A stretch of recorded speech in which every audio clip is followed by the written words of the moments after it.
আচ্ছা, এই ভিডিওটিও investing purpose এবং অবশ্যই লং টার্ম ইনভেস্টরদের জন্য। আর এই ভিডিওতে যে কোম্পানি নিয়ে আলোচনা করা হবে সেগুলো প্রত্যেকটি কিন্তু মাইক্রো ক্যাপ ধরনের কোম্পানি।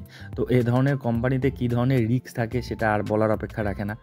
কারণ আমি প্রায় প্রত্যেকটা ভিডিওতেই বলি, এ ধরনের ছোট প্রাথমিক অবস্থায় থাকা যে কোম্পানিগুলোর মধ্যে কিন্তু ভোলাটিলিটি প্রচণ্ড থাকে।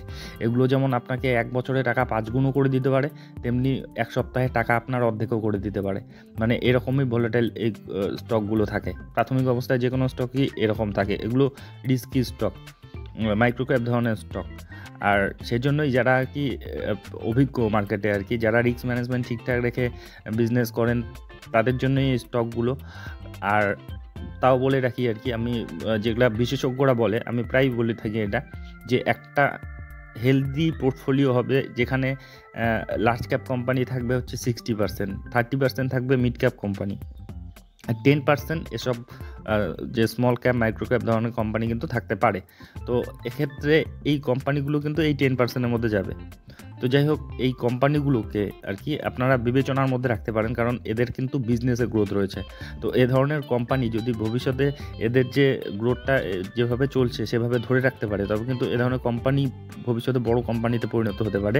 এক্ষেত্রে যে রিটার্নগুলো, বড় রিটার্ন, যে মাল্টিবেকার রিটার্ন বলে, সেটা কিন্তু এ ধরনের কোম্পানিতেই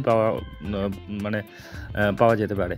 তো অবশ্যই এগুলো কিন্তু কোনো ধরনের রিকমেন্ডেশন না, কারণ আমি শেয়ার বাজারে কোনো বিশেষজ্ঞ নই কিংবা সেবি রেজিস্টার্ড অ্যানালিস্টও নই। আমি যা দেখছি, শিখছি, সেগুলোই আপনাদেরকে শেয়ার করছি। আর ইনভেস্টমেন্ট যখন করতে যাবেন, আরও ডিপলি অ্যানালাইসিস, নিজের থেকে অ্যানালাইসিস করা শিখবেন।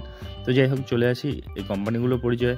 তো প্রথম যে কোম্পানিটি রয়েছে সেটা হচ্ছে কেমক্রাক্স এন্টারপ্রাইজ লিমিটেড, যেটা হচ্ছে একটা কেমিক্যাল সেক্টরের একটা স্টক, যেটা যে বাগ ড্রাগস, তারপরে ডাইস, পিগমেন্টস এসব বানায়, যে ওষুধপত্রের জন্য যে কেমিক্যালগুলো হয় সেগুলো এরা তৈরি করে।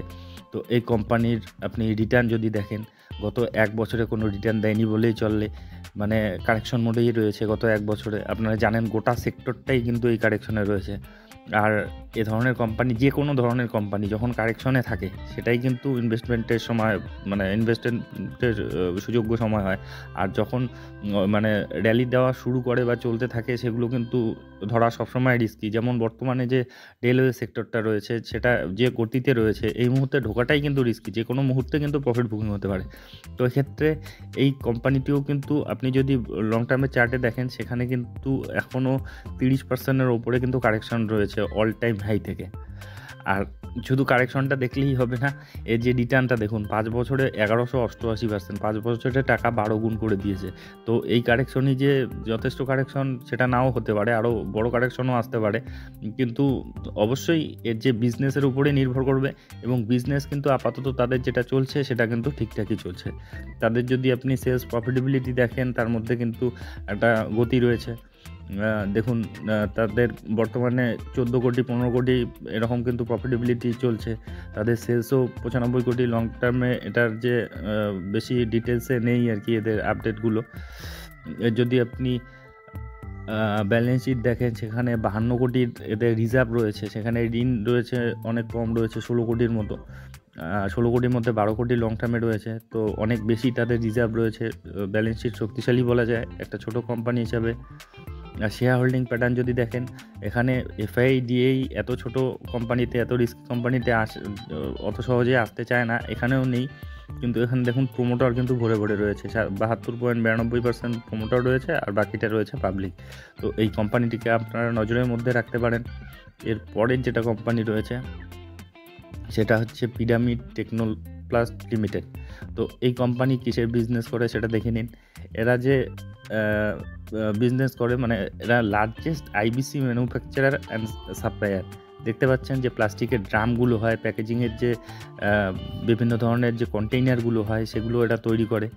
তো এই মেইনলি এটাই এদের বিজনেস, আইবিসি কন্টেইনার, তারপরে প্লাস্টিক ব্যারেল, এমএস ব্যারেল, এই ধরনের কাজগুলো কিন্তু, মানে এই জিনিসগুলো এরা তৈরি করে।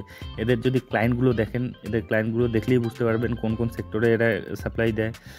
এই দীপক নাইট্রাইট এদের ক্লায়েন্ট, পাতঞ্জলি এদের ক্লায়েন্ট, আদানি উইলমার, আরতি ইন্ডাস্ট্রি, এশিয়ান পেইন্ট, জেএসডব্লিউ, মানে এদের যে ক্লায়েন্ট বেস, এটাও কিন্তু খুব শক্তিশালী। যে কেমিক্যাল সেক্টরের যে ক্লায়েন্টগুলো রয়েছে, তারপরে পেইন্ট সেক্টরে, তারপরে এফএমসিজি সেক্টরে কিন্তু এদের ক্লায়েন্ট রয়েছে এবং শক্তিশালী ক্লায়েন্ট বেস রয়েছে এদের। তো এই কোম্পানিটিকে যদি আপনি রিটার্নটা দেখেন, এদের রিটার্ন দেখলে দেখবেন যে গত 6 মাসে মোটামুটি নেগেটিভই রয়েছে। গত 1 বছরে কিন্তু রিটার্ন দেয়নি। আর এটা মার্কেটে আসার খুব একটা বেশি দিন হয়নি। এটা 2023 সেপ্টেম্বরেই এটা মার্কেটে এসেছে। তো তখন থেকে এখন পর্যন্ত 7% এর মতো রিটার্ন দিয়েছে। আর একসময় হাই মেরেছিল 226 টাকা, সেখান থেকে কিন্তু একটা কারেকশনে রয়েছে। এখন যদি হাই থেকে দেখেন মোটামুটি কিন্তু 23% এর মতো কারেকশনে রয়েছে। আর এটা নেমেই কিন্তু মোটামুটি একটা সামান্য পজিটিভিটি দেখিয়েছিল, তারপরে এই কারেকশনটা চলছে।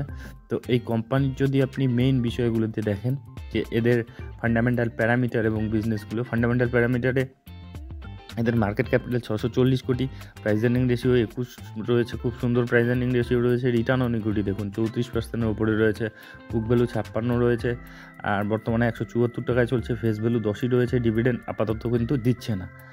এবার এদের যদি আপনি বিজনেসটা দেখেন লং টার্মের হিসাবে, দেখুন 2020-তে এদের যে সেলস হতো 259 কোটি, তারপরে সেটা বেড়ে 314, তারপরে 400 হলো, 480 হলো, 522। সুন্দর কিন্তু একটা গ্রোথ রয়েছে। প্রফিটেবিলিটি যদি দেখেন 6 কোটি ছিল 2020-তে, সেটা এখন বাড়তে বাড়তে 30 কোটি। এবং বুঝতেই পারছেন সেলস এবং প্রফিটেবিলিটি দেখে তাদের কিন্তু বিজনেসে গ্রোথ রয়েছে। এদের যদি আপনি ব্যালেন্স শিট দেখেন, যথেষ্ট স্ট্রং ব্যালেন্স শিট রয়েছে। দেখুন 171 কোটির রিজার্ভ রয়েছে, যেটা খুব দ্রুত গ্রো করছে। আর যে ঋণ যেটুকু আগে বা ছিল এখন কিন্তু নেই, 5 কোটি মাত্র তাদের ঋণ রয়েছে, মানে খুবই স্ট্রং ব্যালেন্স শিট রয়েছে। আর আপনি যদি এদের শেয়ার হোল্ডিং প্যাটার্নটা দেখেন 74-75%-এর কাছাকাছি, ম্যাক্সিমাম যতটা থাকা যায় ততটাই প্রমোটার রয়েছে। 1%-এর ওপরে রয়েছে এফআইআই, ডিআইটা রয়েছে 3%-এর ওপর। মানে এরকম ছোটো কোম্পানিতে যে এফআইআই, ডিআই রয়েছে এটাই বিশাল ব্যাপার। আর পাবলিক রয়েছে 20%-এর মতো। তো বুঝতেই পারছেন যথেষ্ট সম্ভাবনাময় ডেটাগুলো রয়েছে। তো এবার এর পরের যেটা কোম্পানি রয়েছে সেটাকে দেখে নিই। এর পরের যেটা কোম্পানি রয়েছে আরও ইন্ডাস্ট্রি। তো এই কোম্পানি কি দেশের কাজ করে এটা দেখুন। এদের প্রোডাক্ট যদি দেখেন, এলিভেটর কেবিনসগুলো হয়, আউটডোর ডিজাইন শিটগুলো, সেগুলো এরা তৈরি করে। তো এরা ইনফ্রাস্ট্রাকচারের সঙ্গে যুক্ত আর কি। তো যত বিল্ডিং তৈরি হবে বা যত এ ধরনের কাজকর্ম হবে তাদের কিন্তু বিজনেস বৃদ্ধি পাবে। আমাদের দেশ যেমন একটা বাড়ন্ত দেশ, সেখানে ইনফ্রাস্ট্রাকচার কিন্তু দিন দিন মানে এই সেক্টরটা কিন্তু পুরো এগোবে। আর যত ইনফ্রাস্ট্রাকচার সেক্টরের সঙ্গেই কিন্তু এটা জড়িত। তো এদের বিজনেস কিন্তু ইনফ্রাস্ট্রাকচারের সঙ্গে সেই পর্যায়েই পড়ে আর কি। তো যাই হোক, এই কোম্পানির যদি আপনি রিটার্ন দেখেন, গত 6 মাসে নেগেটিভে রয়েছে। গত 1 বছরে 25%-এর মতো সামান্য রিটার্ন। গত 5 বছরের হিসাবে দেখলে দেখুন 698% রিটার্ন। 264 টাকায় বর্তমান যে চলছে, 260 টাকার উপরে। তো এই কোম্পানির যদি ম্যাক্সিমাম চার্টটা দেখেন, দেখুন লেফট টু রাইট সুন্দর করে উপরের দিকে উঠছে।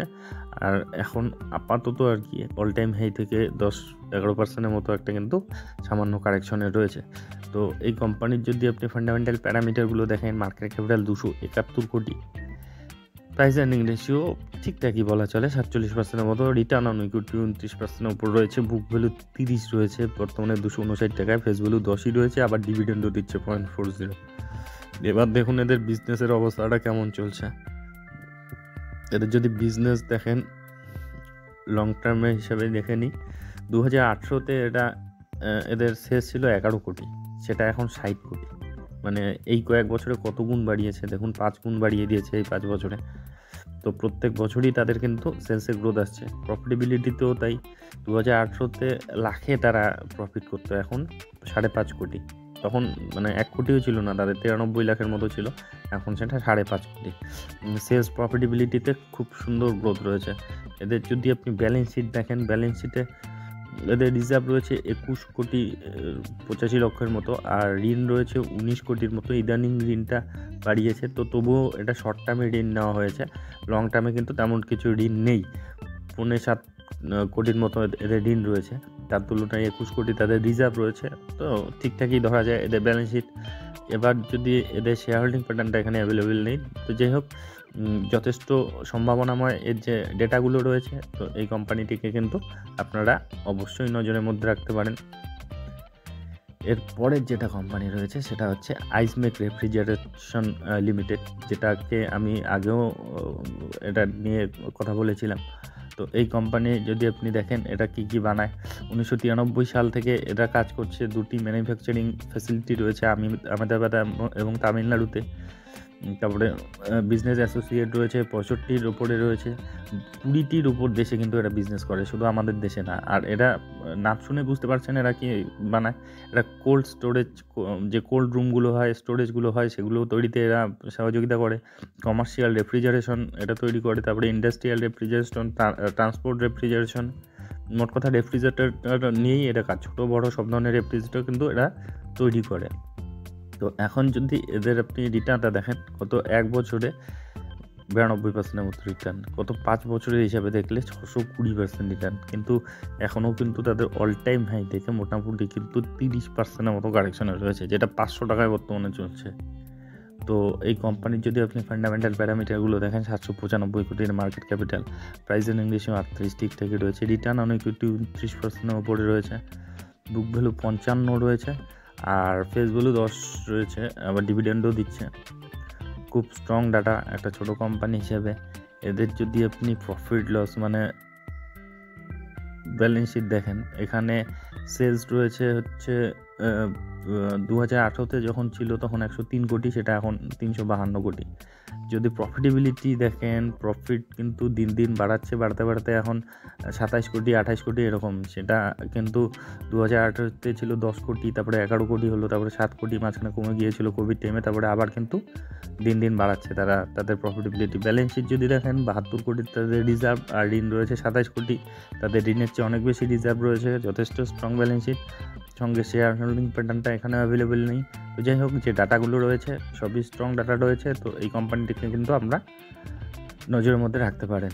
এরপরে যেটা কোম্পানি রয়েছে সেটা হচ্ছে জোডিয়াক এনার্জি, যেটা এখনকার যে মানে trending sector, green energy, clean energy, সেগুলো নিয়ে কাজ করছে। যে সোলার প্যানেলগুলো থাকে, সেই প্যানেল নিয়ে এরা কাজ করে। এদের সার্ভিস দেখুন, সোলার ফটোভোল্টিক সিস্টেমে এরা কাজ করে, তারপরে সোলার থার্মালে, তারপরে ফটোভোল্টিক যে সিস্টেম রয়েছে বিল্ডিং ইন্টিগ্রেটেড, তারপরে অন্যান্য ইমার্জিং টেকনোলজি নিয়ে এরা কাজ করছে। প্রচুর প্রজেক্টে এরা কাজ করছে। আর আপনারা জানেন সরকার ইদানিং যে সোলার প্রজেক্ট নিয়ে কিন্তু বিশাল একটা ঘোষণাও করেছে। তো এক্ষেত্রে এই স্টকটিকে অবশ্যই নজরের মধ্যে রাখতে পারেন। এর রিটার্ন দেখুন, গত 1 বছরে 200% রিটার্ন অলরেডি দিয়েছে, গত 5 বছরের হিসাবে দেখলে 722% রিটার্ন দিয়েছে।